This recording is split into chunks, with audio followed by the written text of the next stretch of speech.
Yeah. Umuntu bita The Ben ngira ngo wenda ngerageze guhamagara mu kiganiro uhita umbwira yuko ari umwe mu bantu mwagomba gukoranira indirimbo Lafe ariko ntiyaza kuza kugaragaramo.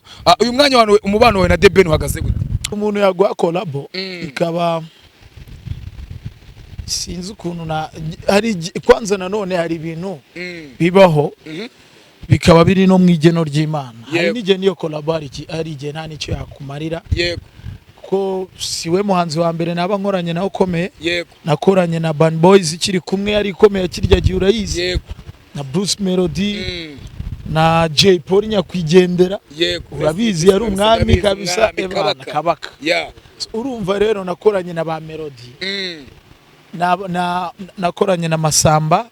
Nagize amahirwe yo gukorana na Tom Close. Nagiye nkorana n'aba legend benshi. Yego. So ntekereza yuko ntabwo njya kuza mu muziki dreams zanjye zari uko nakora n'indirimbo na Ben. Yego. Sigwashwana n'ingagari papa. Umwe mu bantu bavuzwe mu rukundo n'umuntu bita Oxygen ndetse rwose munagaragara musomana mu ruhame. Wewe n'umuntu bita Oxygen. Byaba ari za prank zo gutwikira indirimbo nk'umuhanzi nako ari umuhanzi cyangwa n'ubundi muraduha ubukwe vuba hanga. Umuntu wawe ukunda cyangwa se umuntu mwe mwafatanyije kuba mwayikorana bita The Ben. Ako nawe yakoresheje umugore we Pamela mu ndirimbo wabona byo aramukuye igitekerezo cyangwa wenda nawe n'utuntu twapfuye kuzavuga na John Legend. Yego.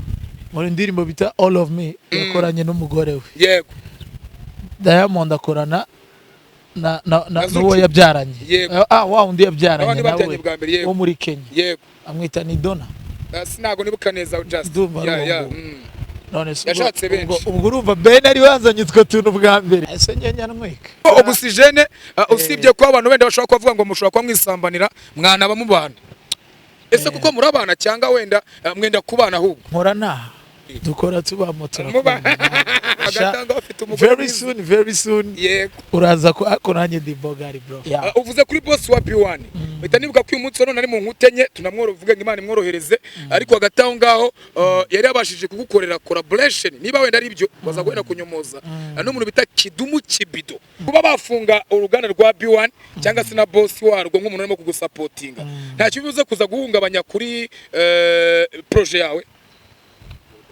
Already nyine urumva mfitanye indirimbo na Marina. Yego. Bita kwa makuza. Ese ubundi mwariyunze cyangwa nararirimba. Mwariyunze ngira. Nagiye kubona umuntu mukubisi ngume ngo bita Katehusha. Ubundi ndumwe mu banzi bakora gym. Yego. Iriya ngumi nari napanze kuyikubita mu jisho. Ariko iriya ngumi na Jessica za mipangu ngabigisha ngo insuko. Buriya nawe yakoresheje insuko. Ese aho yize Jessica za mipango yigiye karate. Yiza rumwe. Oya yiganye n'abandi bantu. None se nabamurushaga. Abo nshobora kuba ndimo umubyibuho burya ukontrola. Nje ndashaka nzamubona ari nko gukina football. Karifa hari uburyo wenda abantu b'abastari noneho ku rwego nka rura rwa Kidumu urumva ko no muri legend bajya baguranamo mu bijyanye wenda akagwa nka audio byoroshye ariko mwagera kuri video akakugora. Ibyo ni bihani wacu cyangwa wenda nawe yabashije kukugora. Iwacu se biraba. Kuna skate umuntu bitasoso muri yaramuhannye. A few moments later. Nanjye hari umuhanzi navuze ebana. Nawe waguhannye. Arambwira ati wowe jya kwa Prince Kids dukora indirimbo. Yego. Ebana ndanapayinga byose birarangira. Dukora umuzigo kabisa n'abantu barawukunda. Haciyemo igihe atariko rero ndumva ngo iriya sound ngo ari ya kera.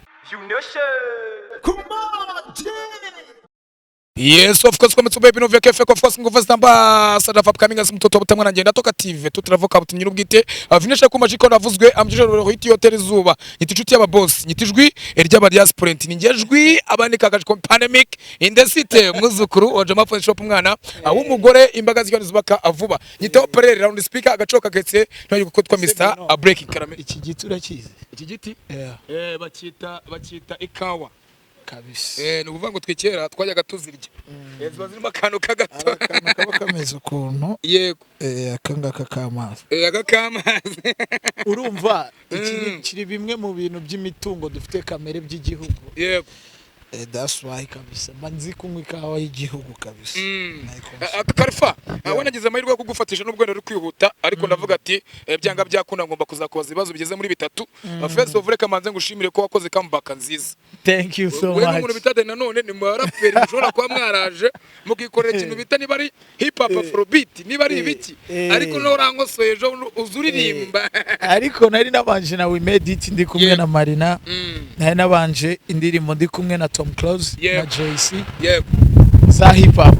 Uyu muyaga sura tuma oya umuyaga baraza kubyumva zebra kunyumva 5 kwa 5 yego nta kibazo.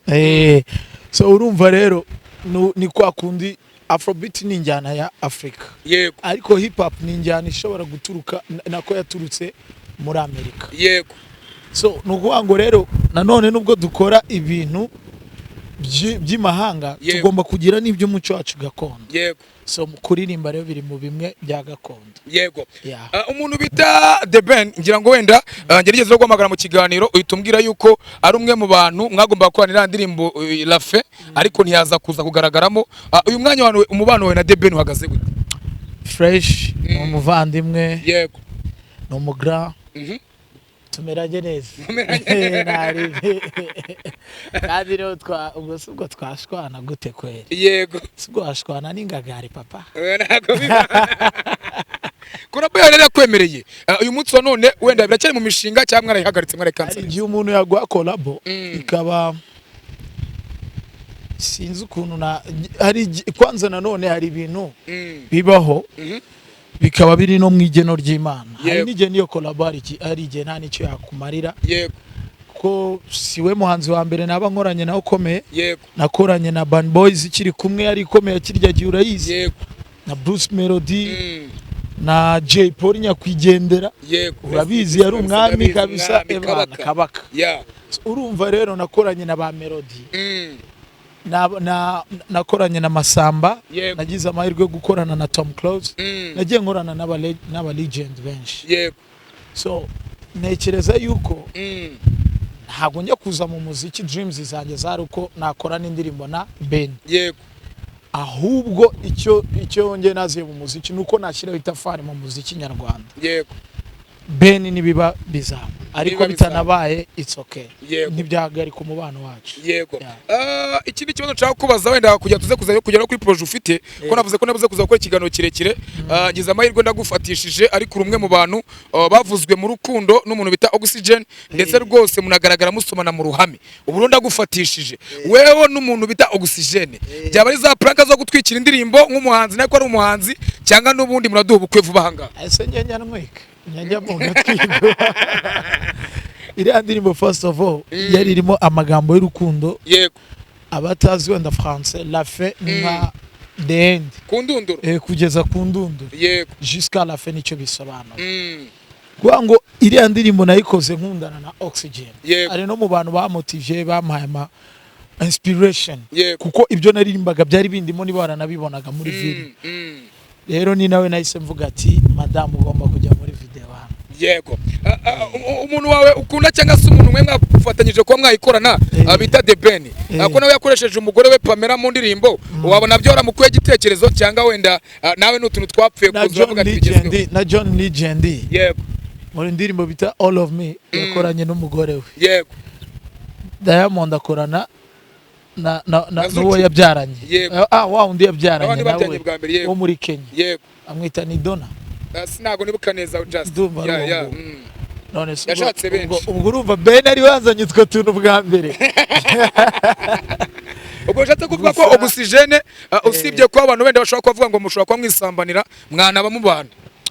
Ibyo bintu ninde wabivuze? Hari abantu bagiye kubona batanga ama comment bavuga ati Kalifari kwa kuntu abasani basigaye bafata abakobwa bakajya kwabibanira nabo. Ese kuko murabana cyangwa wenda mwenda kubana ahubwo. Nkorana. Ukorota. Uravuga nkora mbaye cyangwa nkorana. Ukorota dukora tuba motora.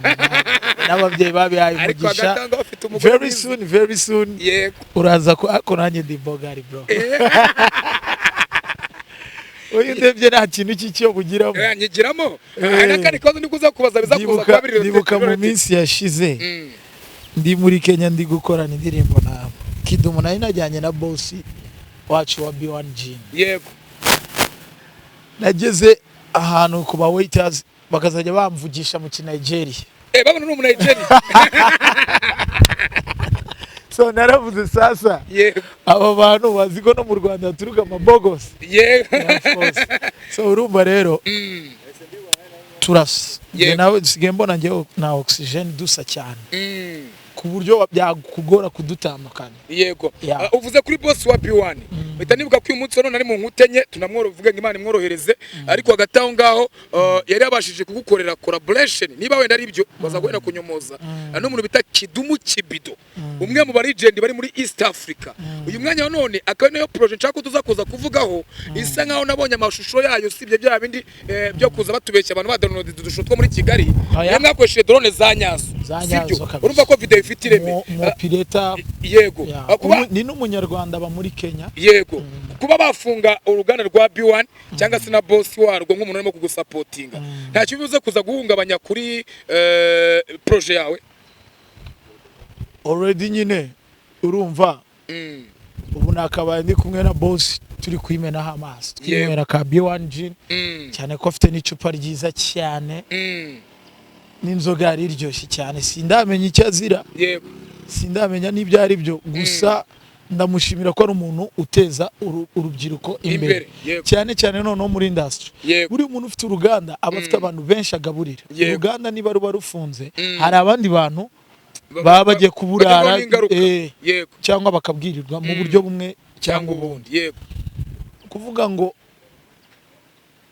ni umuntu wagiriye societe nyarwanda agaciro ahubwo aho kugira ngo twamagane ibintu by'iwacu ngewe numva yuko twabirinuvira cyatwabikora kuko nubundi niba turi kunywa ibyo mu mahanga ntago tuzi izo nganda uko zikora nitujya no kuzireba ngo nazo ngo tuzigire ahubwo nk'umubyeyi ntukondana ahubwo wigisha umuntu ati mwana wanjye hano babigira gutya. Yego ukaba wisabiraga ko wenda bakorohereza abo bantu bakabereka ubundi buryo babikora niba ikinyobwa uri kuvuga ko kitujuje ubuziranenge n'umunyarwanda uri gukora ikintu uba uri kumuca intege. Yego ubu uriko nyine nkawe umukonsomateri umukonsuma ntago wazajya ukunda iby'iwanyu. Yego ubu utaha uzajya wikundira ibyo hanze kuko ari byo uvuga ko ari byo bizima. Yego bisobanurire neza ntugire uhutaza ariko iyo ukosora umuntu n'umuhutaza. Yego gusa njyewe ndi mu bantu bakonsuminze kiriya kinyobwa kandi I'm good and well.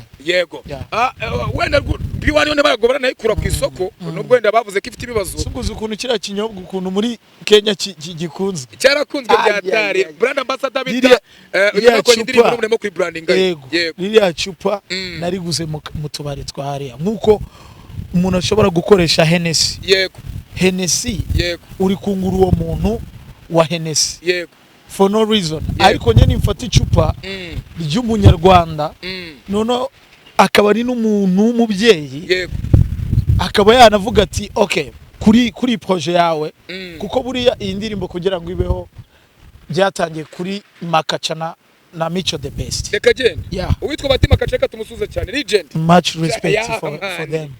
So urumva twari turi kwa Makacha bamara kureba la fête turi kumwe na director 60 baravuga my guy uri umuhanga. So niba rero uri umuhanga gutya kafani kwindirimbo wahogoje fresh byata abo nta yindi projet watwumvisha cyo gihe rero nari mfite akarumba. Indirimbo ya rumba ariyo yingi y'urwuzuye iri kuri TikTok bakora challenge everywhere every people yemerewe kuba yayikora.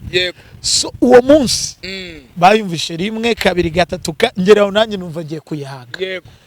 Kumbe Micho akajya avuga musubizemo ikarangira ngongera ngo tindirimba ariko ugize amahirwe ukayikorana n'umuntu bita Kidumu Kibido indirimbo yakora ibintu bitabaho. Yego muri showbiz harimo abantu batumye music yacu industry growing up.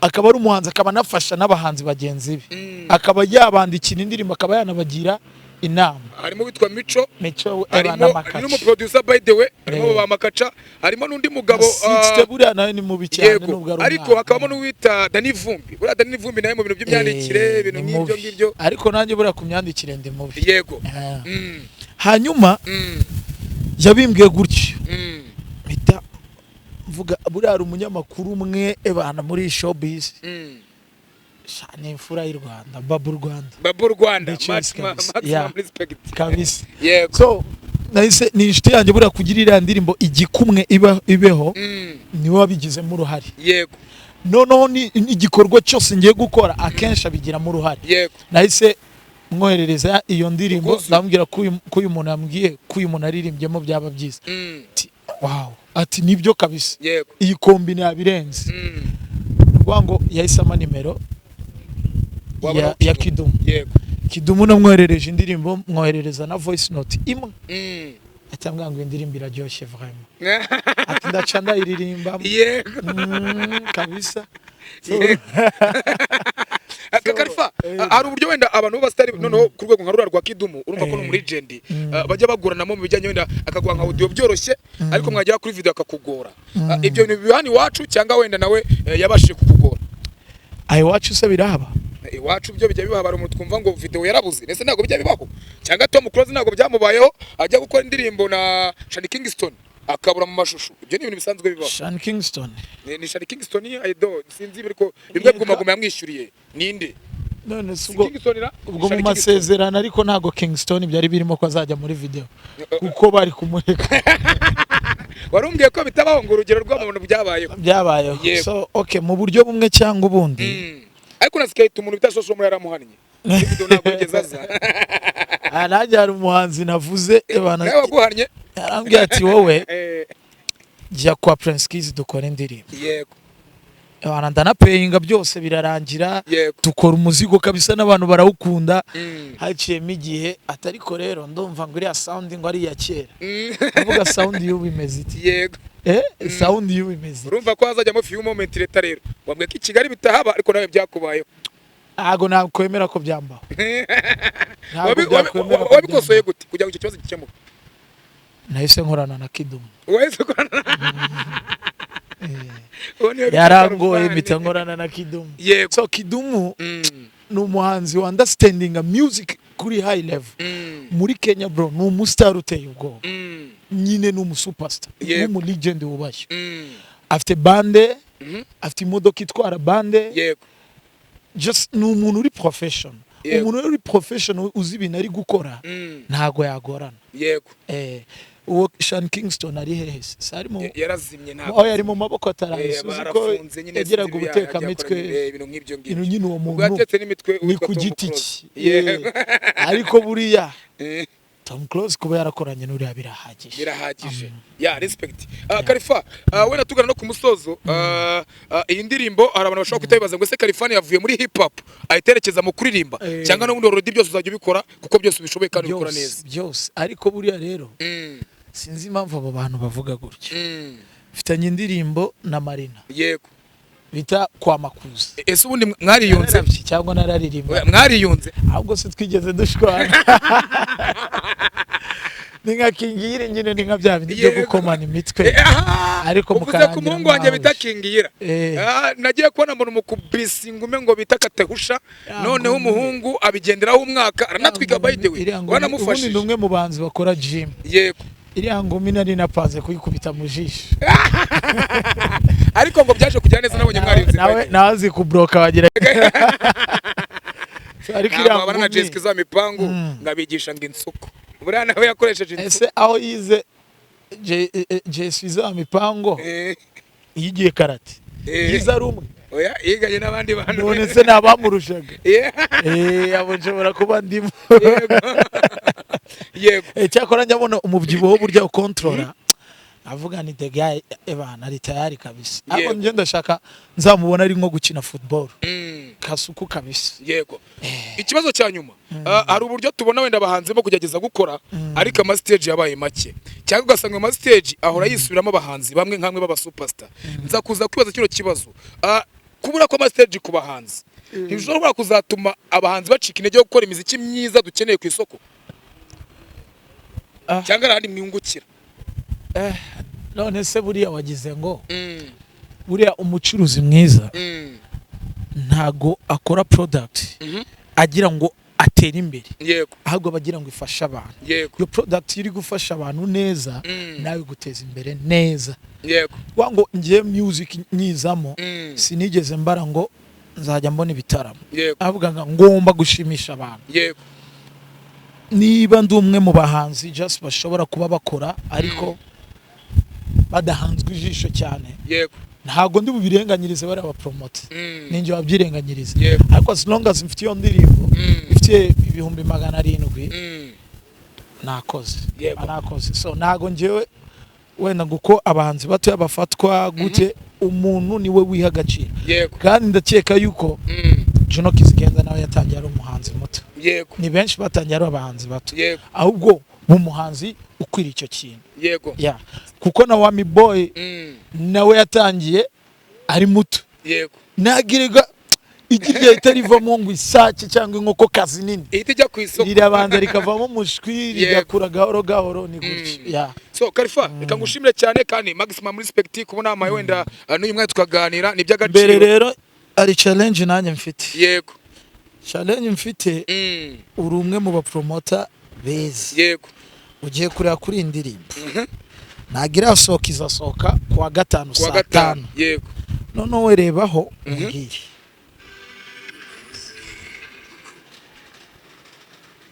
ndenguye mu sound kugira ngo utazambaninga aho ya nta kibazo uyu muzungu wamukuye he uyu muzungu wamukuye mu modo no mu moto uri international mu bantu nawe ni byano bubive yes we ari Dubai se mbonye bireba witonde yego oro kimeze erega abahanzi twirukira Dubai kandi no muri Afrika dufite byiza iyo location yo muri Afrika aha ni Mombasa mani nta kintu ndengejeho sinubeshye indirimbo izasohoka ryari kwa 5 saa 5 kwa 5 saa 5 duhurire kuri YouTube channel ya Khalifa Govinda ubu tumushyigikiye ku indirimbo yo majije kubona nibindi Jabless. Thank you so much. Inyubako yanjye iruzuye nk'umusirimu ngomba kwesiteramo amazi ese ntushobora gusanga indi yawe amatiyo yaratangiye kwangirika tandukana na kampani z'ibicupuri ubundi ugane MK Hardware Limited. MK Hardware Limited ni igisubizo ku bantu bose bashaka ibikoresho bya plomberi ahangaha tugufitiye amatiyo ndetse n'ibindi bikoresho byose kuva kuri robine ntoya nini dukorana na kampani ndetse tugakorana n'abantu bikorera ku giti cyabo ibikoresho byacu no original dore ko twigerera ku ruganda tukazana bya bindi nimero ya mbere utandukanye na babandi baguye ibikoresho ugasanga bimaze ukwezi kumwe gusa bikahita bitangira kwangirika. MK Hardware Limited duhereye hano ku Kinamba ku muhanda ukatujya Kacyiru ndetse n'undi muhanda ukata ujya ku Gisozi ndetse nk'ubwiye ngo ni mu masangano cyangwa mu mahuriro y'imihanda nago naba nkubeshye dore ko hazwi nko ku isaha ucyabutse ureba inyuma gatoya ureba ku muhanda ujya ku Gisozi uhita ubona company nitwa MK Hardware Limited. Nimero yacu ni 0788 4357 nanone 23. Mwihariko wacu nuko nuguze byinshi tumutwaza Mr. Kari Hardware Limited igisubizo kwa plomberi bose muri rusange. Come on,